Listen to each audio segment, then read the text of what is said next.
Hi అండి, జై శ్రీకృష్ణ అందరికీ. చాలా మంది సబ్స్క్రైబర్స్ అడిగారు 40 సైజ్ కి ఎంత షోల్డర్ తీసుకోవాలి, ఎంత ఆర్మ్ డౌన్ తీసుకోవాలి, ఎంత ఆర్మ్ రౌండ్ తీసుకోవాలి, ఎంత ఆర్మ్ డౌన్ తీసుకుంటే ఆర్మ్ రౌండ్ కరెక్ట్ గా వస్తుంది, అండ్ నెక్ సైడ్ ఎంత తీసుకోవాలి, షోల్డర్ దగ్గర ఎంత తీసుకోవాలి, షోల్డర్ ఎంత మనం షోల్డర్ తీసుకుంటే భుజాలు జారకుండా ఉంటాయి, నెక్ అనేది ఏ విధంగా తీసుకోవాలి అని చాలా క్వశ్చన్స్ అయితే వచ్చాయి, చాలా కామెంట్స్ అయితే వచ్చాయి. సో వాళ్ళ కోసం అయితే నేను ఇప్పుడు ఈ మార్కింగ్ అయితే వేశాను. 40 సైజు, ఈ సైజు బ్లౌజ్ వచ్చేసి 40 అనమాట. 40 సైజ్కి 4వ వంతు 10 ఇంచులండి. ఓకే, 10 ఇంచుల దగ్గర నేను ఈ మార్కింగ్ పెట్టేసుకున్నాను. లెంత్ వచ్చేసి మనకు 15.5 ఉంది. ఓకే, 15.5 ఖర్చుతో సహా మనం ఇక్కడ ఖర్చు అక్కడ ఖర్చు తీసేసి ఈ విధంగా వేసుకున్నాను.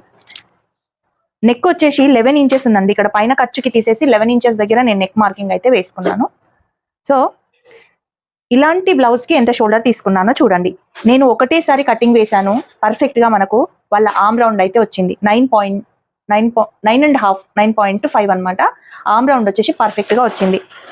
నేను ఎంత తీసుకున్నానంటే 5.75 నేను షోల్డర్ తీసుకున్నాను. ఓకే, ఇక్కడ ఖర్చు వదిలిపెట్టి 6 ఇంచెస్ దగ్గర నేను ఆర్మ్ డౌన్ అయితే తీసుకున్నాను. ఇక్కడ నుండి 1 ఇంచ్ పైకి వేసుకున్నాను. చూడండి, ఇక్కడ ఈ మూల నుండి ఇక్కడ 1 ఇంచ్ పైకి వేసుకున్నాను. ఇలా రౌండ్గా తీసుకుంటే కరెక్ట్గా మనకు 9.5 వాళ్ళ ఆర్మ్ రౌండ్ పర్ఫెక్ట్గా వచ్చింది. ఒక్కసారి చూడండి, మీకు చూపిస్తాను. ఇదిగోండి.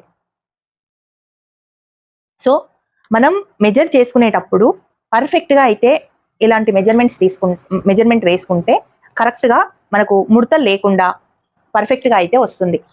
ఎవరి బ్లౌజ్ అయినా సరే మనము 40 సైజ్ బ్లౌజ్ తీసుకుంటే ఈ నెక్ అనేది ఇంత డీప్ ఉన్నప్పుడు మనము 5.75 తీసుకోవచ్చు. ఒకవేళ ఇంకా డీప్ ఉందనుకోండి, ఇంకా డీప్ ఉండి ఇంకా కొంచెం బ్రాడ్ ఉందనుకోండి, ఇక్కడ ఒక 1/4 ఇంచ్ తగ్గి 5.5 తీసుకోవాలి. ఇక్కడ కూడా కొంచెం తగ్గుతుంది, ఎందుకంటే మనకు భుజాలు జారిపోవద్దు అనంటే ఇక్కడ ఎంత తగ్గించామో ఇక్కడ కూడా అంతే తగ్గుతుంది. అలాగే ఇక్కడ కూడా కొంచెం పైకి వచ్చేస్తుంది. ఇది ఇక్కడ పెరిగినప్పుడు ఆటోమేటిక్గా ఇది కొంచెం పైకి వస్తుంది, ఇది కొంచెం ఇక్కడ వస్తుంది, ఇది కొంచెం ఇక్కడ వస్తుంది. అప్పుడు మనకు షోల్డర్ అనేది జారకుండా ఉంటుంది. ఓకేనా? ఈ కటింగ్ కనుక, ఈ టిప్ కనుక నచ్చితే ఒక చిన్న లైక్ చేయండి. ఇలాంటి వీడియోస్ కోసం మన ఛానల్ని సబ్స్క్రైబ్ చేసుకోండి.